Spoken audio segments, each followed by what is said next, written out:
الحمد لله نحمده ونستعينه ونستغفره ونؤمن به ونتوكل عليه ونعوذ بالله من شرور أنفسنا ومن سيئات أعمالنا من يهده الله فلا مضل له ومن يضلله فلا هادي له ونشهد أن لا إله إلا الله وحده لا شريك له ونشهد أن سيدنا وسندنا ومولانا محمدا عبده ورسوله أما بعد فأعوذ بالله من الشيطان الرجيم بسم الله الرحمن الرحيم وقال الذين كفروا لا تسمعوا لهذا القرآن والغوا فيه لعلكم تغلبون فلنذيقن الذين كفروا عذابا شديدا ولنجزينهم أسوأ الذي كانوا يعملون قال الله تبارك وتعالى في القرآن المجيد وإذا قرئ القرآن فاستمعوا له وانصتوا لعلكم ترحمون صدق الله العظيم۔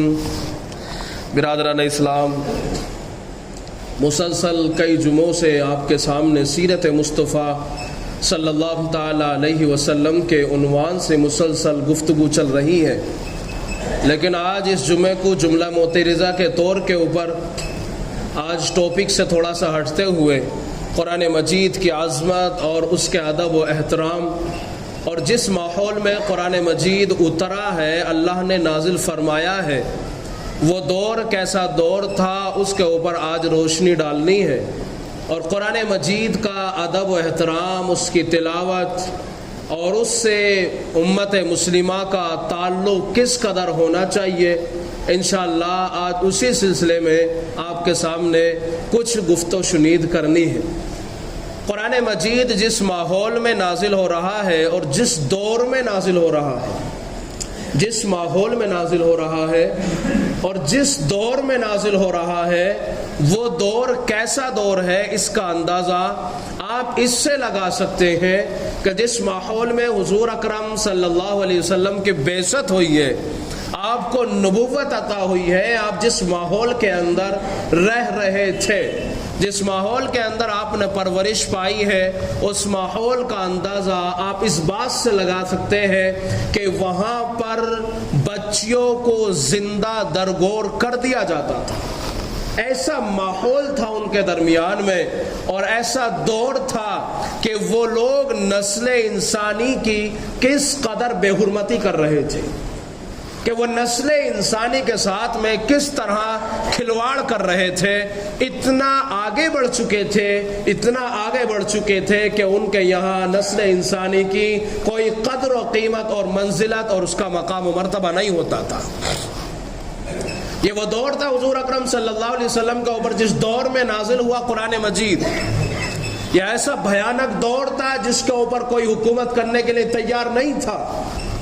یہ وہ دور تھا کہ جس دور کے اندر حضور اکرم صلی اللہ تعالی علیہ وسلم کو اذیت ناک سزائیں دی گئی، آپ کو ظلم و ستم اور بربریت کے ایک المناک اور دردناک حادثوں کا شکار ہونا پڑا، بلکہ حضور اکرم صلی اللہ تعالی علیہ وسلم ہی نہیں بلکہ آپ کے ساتھ میں جو ملتا، جو کہتا لا الہ الا اللہ محمد الرسول اللہ، وہ ظلم و ستم کی چکی کے اندر پیس دیا جاتا۔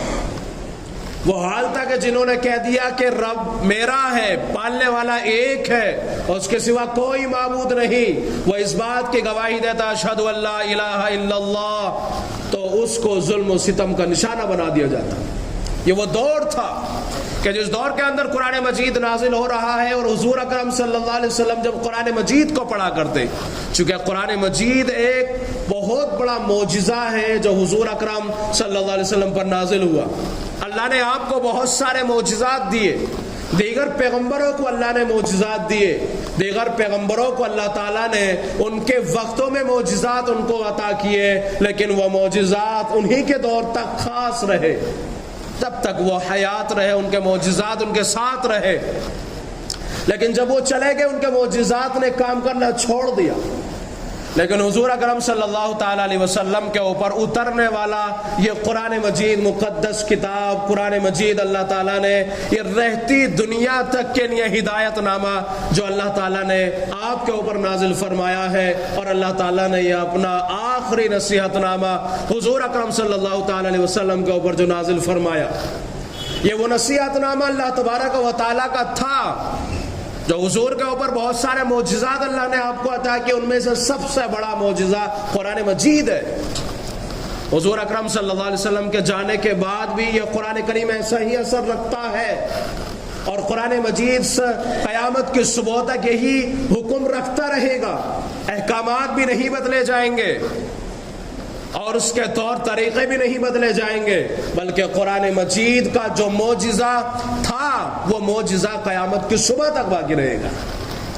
جیسا کفار مکہ وہاں شور مچانے کے لیے کہا کرتے تھے، قیامت کی صبح تک کچھ لوگ ایسے پیدا ہوتے رہیں گے جو قرآن مجید کو سننے سے روکیں گے، ایسے لوگ آتے رہیں گے، اور ایسے لوگ بھی آتے رہیں گے کہ ان کے درمیان سے جن لوگوں نے قرآن مجید کو سنا اور ایمان قبول کر لیا، تو قیامت کے دن تک اس طرح کے لوگ بھی آتے رہیں گے، قرآن کو پڑھیں گے، قرآن کو سنیں گے، اور قرآن کو پڑھ کے اور سن کر کے اسلام قبول کریں گے۔ وہ چلتا رہے گا کیونکہ معجزہ ہے قرآن مجید۔ حضور اکرم صلی اللہ علیہ وسلم کا سب سے بڑا معجزہ قرآن ہے۔ قرآن مجید کے پارہ نمبر 24 میں آپ ان کا ان الفاظوں کو سننے کے بعد اندازہ لگا سکتے ہیں کہ ان کا کردار کیا ہوتا تھا قرآن مجید کے ساتھ میں۔ اللہ تعالیٰ ارشاد فرماتے وَقَالَ الَّذِينَ كَفَرُوا لَا تَسْمَعُوا، اور وہ نافرمان اور کافر لوگ کہا کرتے کہ اس قرآن مجید کو نہ سنو۔ قرآن مجید کو سننے سے وہ لوگ منع کرتے، ان کے یہاں مشورے ہوتے اور مشوروں کے اندر یہ بات باقاعدہ طے ہوتی کہ قرآن مجید کو نہ سنا جائے۔ اس کی وجوہات بھی ہوتی تھی کہ قرآن مجید کو سننے سے کیا ہوگا، اور اگر سنا جائے تو پھر کیا کرنا ہے، اگر پڑھا جائے قرآن مجید تو تمہیں کیا کرنا ہے، اور سلسلے میں بھی آپ کو بتایا گیا۔ قرآن مجید کے یہ الفاظ آپ سمجھیں، لا تسمعوا لہذا القرآن والغوا فیہ، اور تم جب قرآن مجید کو سنو کہ قرآن مجید پڑھا جا رہا ہے تو شور مچانا شروع کر دو۔ اس کے اندر مختلف تفسیریں کی گئی ہیں، شور مچانے سے کیا مراد ہے۔ تفسیر مظہری میں اس آیت کریمہ کے ذیل میں تقریباً 5 مفسرین کے قول نقل کیے ہیں، جن میں سے عبداللہ ابن عباس اور رئیس المفسرین ضحاک کا قول نقل کیا ہے، حضرت جابر کا قول نقل کیا ہے، اور دیگر اور مفسرین کے قولوں کو نقل کیا گیا ہے، جن میں سے بعض نے مراد لیا ہے کہ شور مچایا جائے، کیا تاکہ آواز کانوں تک نہ پہنچے۔ بعض نے کہا کہ بےہودہ باتیں مراد ہے کہ بےہودہ باتیں کی جائے، بعض نے کہا کہ ایسی شعر و شاعری کی جائے کہ لوگوں کا دھیان ادھر نہ جائے، بعض نے کہا کہ سیٹیاں بجائی جائیں جس سے قرآن مجید سننے والے جو سننا چاہتے ہیں ان کے کانوں میں قرآن مجید کی حلاوت نہ پہنچ سکے، اس کے الفاظ کانوں میں رس نہ گھول سکے، اتنی زور سے سیٹی بجائی جائے، اتنی زور سے لغو بات کی جائے، اتنی زور سے شعر و شاعری اور ایسے دلچسپی شاعری کی جائے، ایسی غزلیں پڑھی جائے، شعر و شاعری کی جائے جس سے لوگوں کا دھیان قرآن سے ہٹ جائے۔ یہ قرآن مجید کو سننے سے روکنا ہے ان لوگوں کا۔ لا تسمعوا لہذا القرآن والغوا فیہ، تو پہلی بات تو یہ کہ قرآن نہیں سننا ہے آپ لوگوں کو، اور دوسرا کام یہ کہ اگر قرآن پڑھا جائے تو کیا کرنا ہے، شور اتنی زور سے برپا کرنا ہے کہ قرآن کے پڑھنے کی آواز کانوں میں نہ پہنچنے پائے، اگر پہنچ گئی تو پھر معاملہ خراب ہو جائے گا۔ اگر تم نے 2 باتوں پہ عمل کیا، قرآن مجید کو اولا نہیں سننا، اور دوسرے نمبر کے اوپر قرآن مجید اگر پڑھا جائے تو شور برپا کر دینا تاکہ قرآن کی آواز کانوں میں نہ پہنچے، تو فرمایا اللہ تبارک و تعالیٰ نے کہ انہوں نے کہا کہ ان دونوں باتوں کے نتیجے میں جو تمہیں ملنے والا وہ کیا ہے، لعلکم تغلبون، یہ اپنے دماغوں سے انہوں نے نتیجہ نکالا تھا صغرا کبرا ملا کر کے، دونوں باتوں کو ایک جگہ ملا کر کے انہوں نے کیا نکالا، نتیجہ نکالا اور نتیجہ کیا تھا؟ وہ یہ تھا کہ تم غالب آ جاؤ گے اگر ایسا کر لیا. چونکہ قرآن مجید روح دیتا ہے، غذا دیتا ہے روح کی. جو جسم کے اندر اللہ نے روح رکھی ہے، قرآن مجید اس کی غذا ہے. اور آپ جانتے ہیں جب آدمی کو بھوک لگتی ہے کھانے کی طرف کیسے دوڑتا ہے؟ دوڑتا ہے کہ نہیں؟ تھوڑا سا تاخیر سے ملے کھانا تو پہلے سے کوشش کرنے لگتا ہے کہ ایک کی جگہ 2 کھاؤں گا. افطاری میں ذرا اندازہ لگائے، پورا جگ بھر کا پانی کا رکھتا ہے، اس لیے کہ پورا جگ اڑا دوں گا. یہ کیوں؟ کیونکہ بھوک لگ رہی ہے، اسے تڑپ ہے، بھوک کی شدت ہے. کوشش یہ ہے کہ ایک کی جگہ 2 کھا جائے گا. کیوں؟ کیونکہ جسم کی غذا اسے چاہیے، اور جسم کی غذا جب تک نہیں ملتی آدمی بےتاب رہتا ہے. یہاں تک اس کے اوپر حالات آ جاتے ہیں کہ وہ درختوں کے پتے توڑ کے کھا جاتا ہے. ایسے حالات پیدا ہو جاتے ہیں اس کے اوپر. بھوک کی شدت ہوتی ہے یہ جسم کی. ویسے ہی اندر جو ہمارے روح ہے اس کا تعلق اور اس کی غذا روحانی ہے. اور قرآن مجید یہ روحانی جو جسم ہے، جو ہمارا جسم، اس کے اندر جو روح اللہ نے ڈالی ہے، اس کی غذا قرآن مجید کی تلاوت ہے. جب انسان ذکر کرتا ہے اس کی روح کو غذا ملنا شروع ہو جاتی ہے، وہیں سے اس کو سکون ملنا شروع ہو جاتا ہے. اس لیے لوگ دلوں کا سکون دنیا میں تلاش کرتے ہیں اور دنیا کی غذا سے پورا کرنا چاہتے ہیں، حالانکہ یہ غلط سوچ ہے اور غلط طریقہ ہے. روح کی غذا تو وہیں سے ملے گی جہاں سے روح آئی ہے. اور روح تو ہمارے بابا نے بنائی نہیں ہے، یہ بنائی ہے نہ. روح دنیا میں بنی. روح کا تعلق دنیا سے نہیں ہے. روح کا تعلق عالم ارواح سے ہے.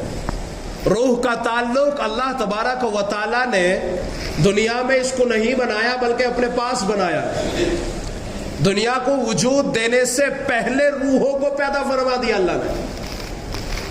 اللہ تعالیٰ نے نسل انسانی کی تقدیر کو 50,000 سال پہلے بنا کے ختم کیا. تو روح کا تعلق دنیا سے نہیں ہے. تو پھر اس کی غذا کہاں سے ملے گی؟ دنیا سے تھوڑا ہی ملے گی. اس کی غذا کا سامان بھی اللہ نے وہیں سے بھیجا ہے. اور وہ کیا ہے؟ وہ اللہ کا ذکر ہے. اور ذکر دنیا میں نہیں پیدا کیا بلکہ ذکر اللہ تعالیٰ نے اپنے پاس سے بھیجے.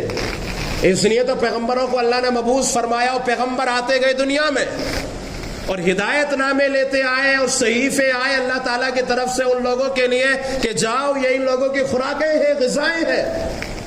یہ روحوں کی غذا تب ملے گی جب اللہ تعالیٰ اپنے فرشتادے اور میسنجر کے ذریعے سے بھیجے گا.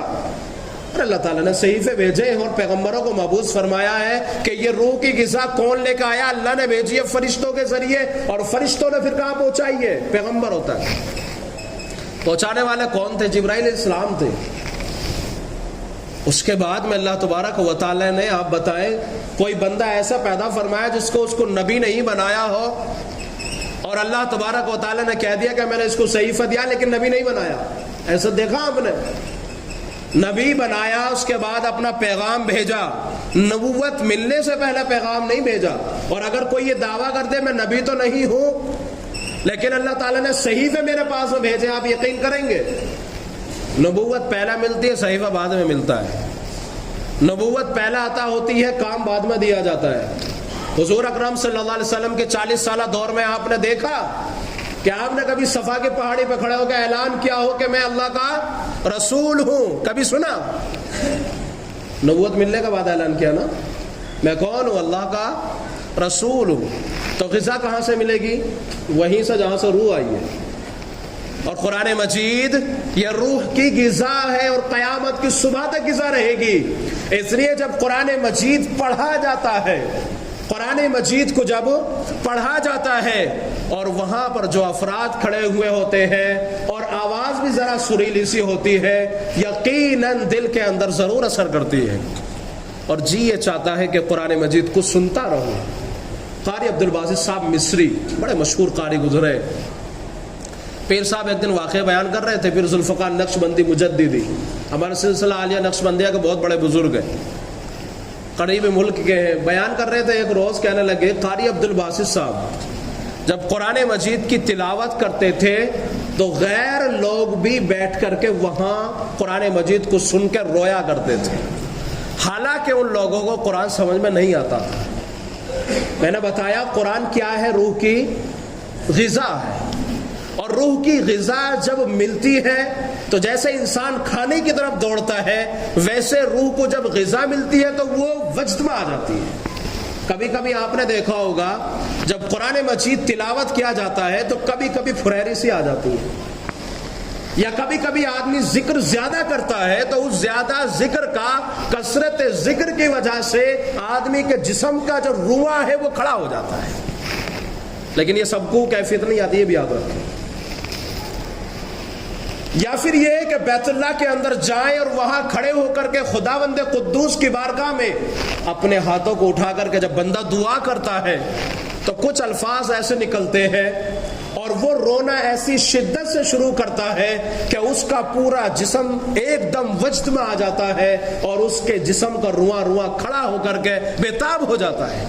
وجہ اس کی یہ ہوتی ہے کہ غذا اس کو مل رہی ہے اور یہ غذا اس کے اوپر اثر کر رہی ہے۔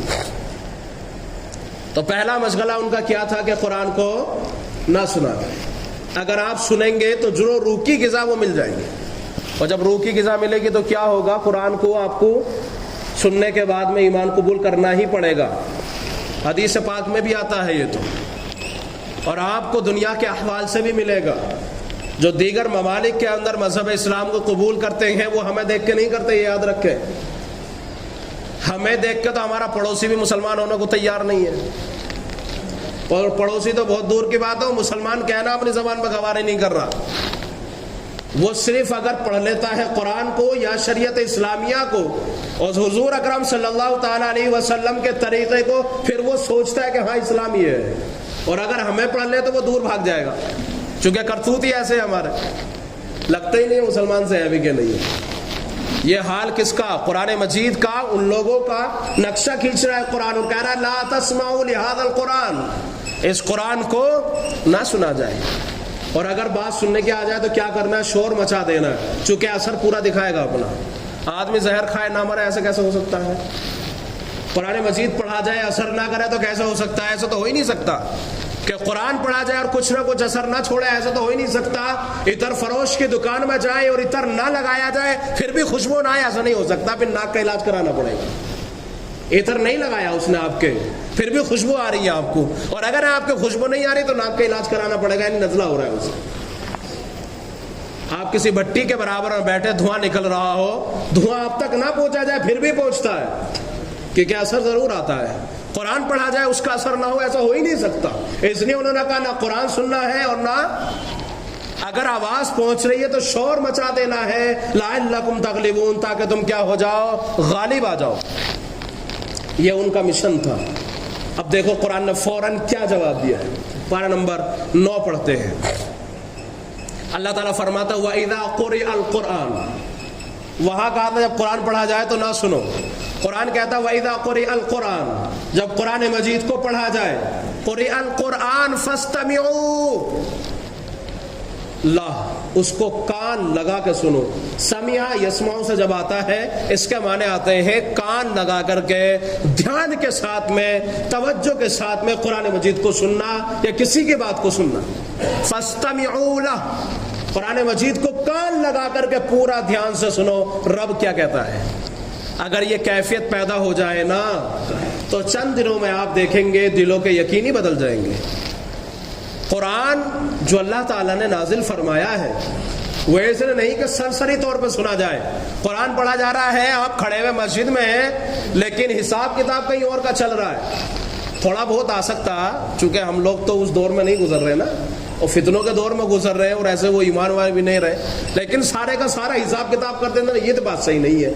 تھوڑا بہت حساب کتاب چلو خیر، ذہن پہنچ رہا ہے ادھر اپنے ذہن کو واپس لانے کی کوشش کی جائے۔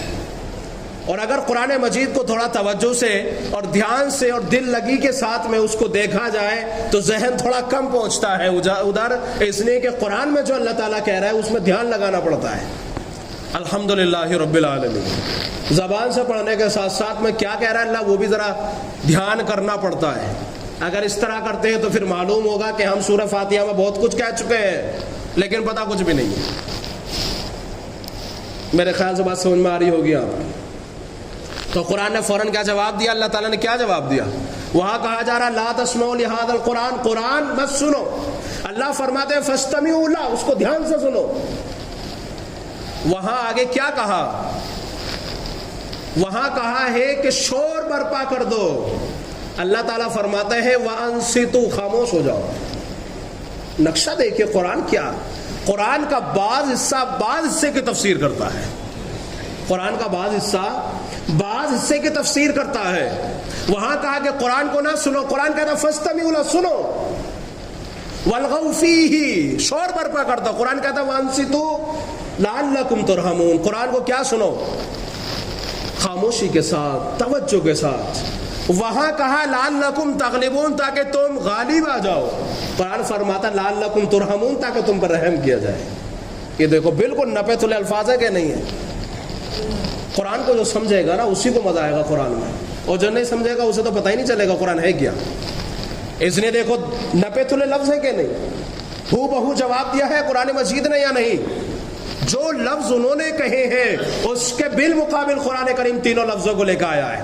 اگر آپ اس کا دیکھو ایک بہترین طریقہ آپ سمجھنے کی کوشش کرو، اس میں اللہ تعالیٰ کتنا بڑا انعام ہمیں دے رہا ہے.